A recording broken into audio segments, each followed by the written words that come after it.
Coming to you from sunny South Carolina, it's the Palmetto Conservative Show with your host, Jim Lee. From the upstate to the low country, from the coast to Columbia, we'll cover what's right and uncover what's wrong in the Palmetto State. If we see it, we say it. We call it like it is in South Carolina. And now, it's the Palmetto Conservative Show.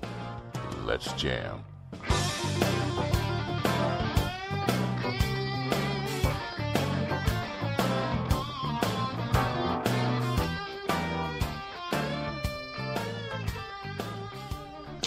And welcome into Hour 2 of the Palmetto Conservative Show here on the Conservative Broadcast Media Network. I'm your host, Jim Lee, part political junkie, part technology geek, part commentator, and snarky agitator for the application of common sense and the pursuit of critical thinking in the marketplace of ideas, particularly as it relates to the Palmetto State. I don't profess to have all the answers, just an awful lot of relevant questions. And while we go careening into some more commentary on the cacistocracy. If you've followed the Palmetto Conservative Show at any time over the last year or so, you're quite familiar with the cacistocracy. And even if you haven't, you're familiar with them but may not realize it. The cacistocracy is a word that means government by the worst persons, or a form of government in which the worst persons are in power.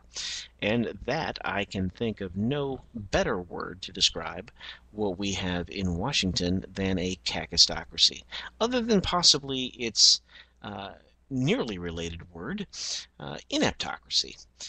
Ineptocracy is defined as a system of government where the least capable to lead are elected by the least capable of producing, and where the members of society least likely to sustain themselves or succeed are rewarded with goods and services paid for by the confiscated wealth of a diminishing number of producers.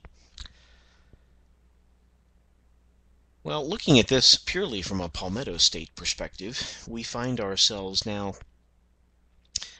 literally 6 days away from the opening session of a new session of the General Assembly here in South Carolina. South Carolina, for those of you listening from outside of the Palmetto State, has a very legislatively dominated government, and one in which our legislature, our General Assembly, is in session for just under 6 months every year, usually from the January to early June timeframe. And it's during that time that most of us common folks spend with our left hand clutching our wallets to see exactly how bad the budget is going to be, because in South Carolina, nothing assures failure like throwing more money at a problem. And that's something that we have done here in South Carolina year upon year, at least for most of the time that I have been a resident of South Carolina. I am an adopted South Carolinian. I adopted South Carolina as my home over 17 years ago. And for you natives, I know that makes me a damn Yankee, but get over it. You were fortunate enough to be born here. I had to move to get here. But so we are getting ready for what could be, and I use that with the softest of tones, because if history is any indicator, it won't be. But it could be a year that we actually make history with regards to South Carolina. There are so many things that are a problem in South Carolina. We continue to be at the top of all the lists at which you want to be at the bottom, and at the bottom of all the lists at which you'd like to be on top.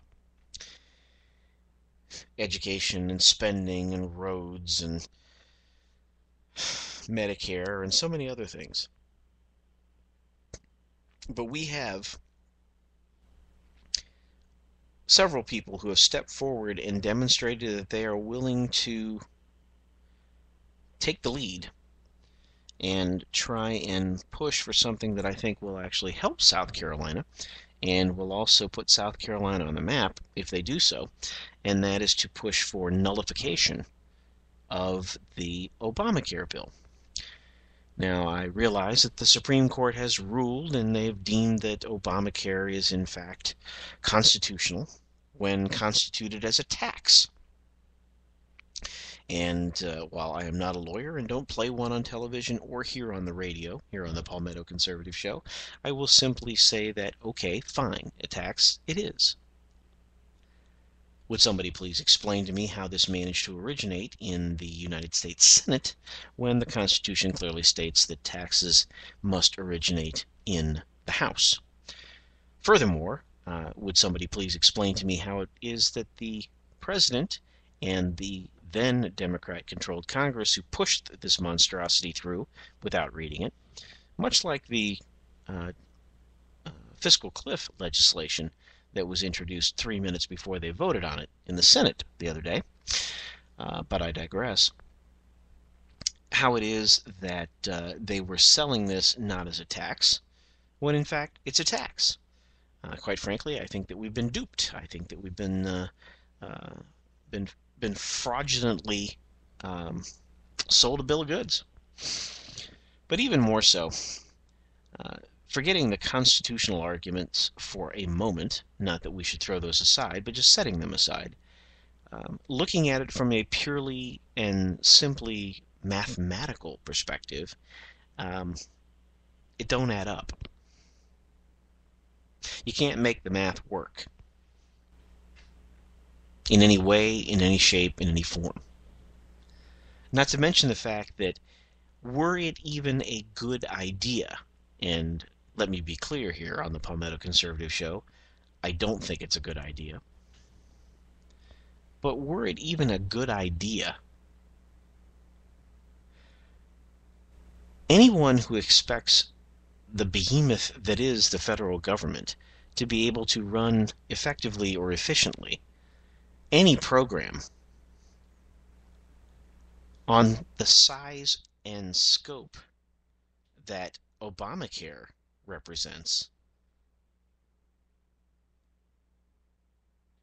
has either taken a trip out to Colorado or Washington and definitely inhaled while they were out there,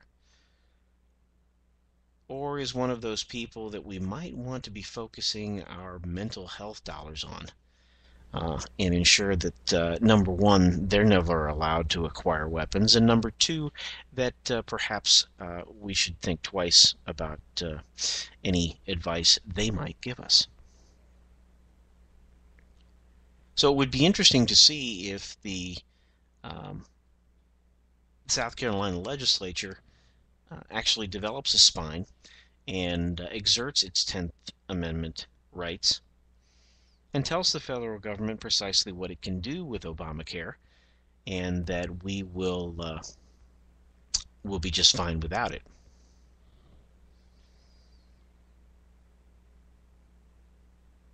And perhaps maybe in the course of all that, that with a little bit of leadership, the rest of our legislature will actually start to grow a spine and recognize that we cannot continue to grow our state government and increase spending at ridiculous rates and not hold accountable those to whom all this money is going for their failed and dismal results.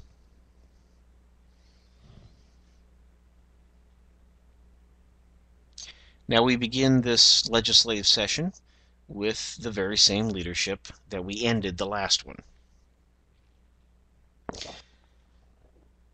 I wish I felt more confident about where that leaves us, but again, being a pragmatist, we are where we are. So it becomes incumbent upon the people of South Carolina to ensure that their elected officials understand in no uncertain terms precisely how they feel about issues and what they expect their elected representatives to do in this upcoming session. And I would encourage each and every member to do so.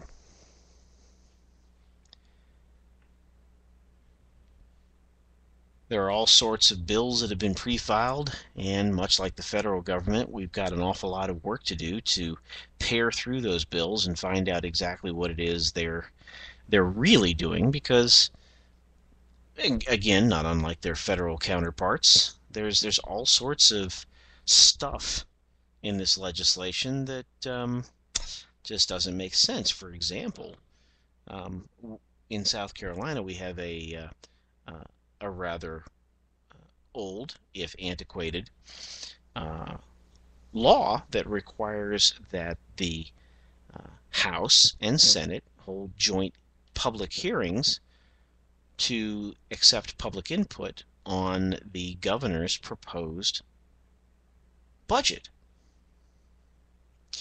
Now, that has never happened, in my knowledge, to my knowledge. And in the past, when Luddites, such as myself and others who have come to understand more and more how our government in South Carolina works or does not work, depending on your perspective, they've argued that isn't so, that it's an arcane law, it really doesn't mean what you think it says, with all due respect to the Princess Bride, and that, well, what's the penalty for not following it?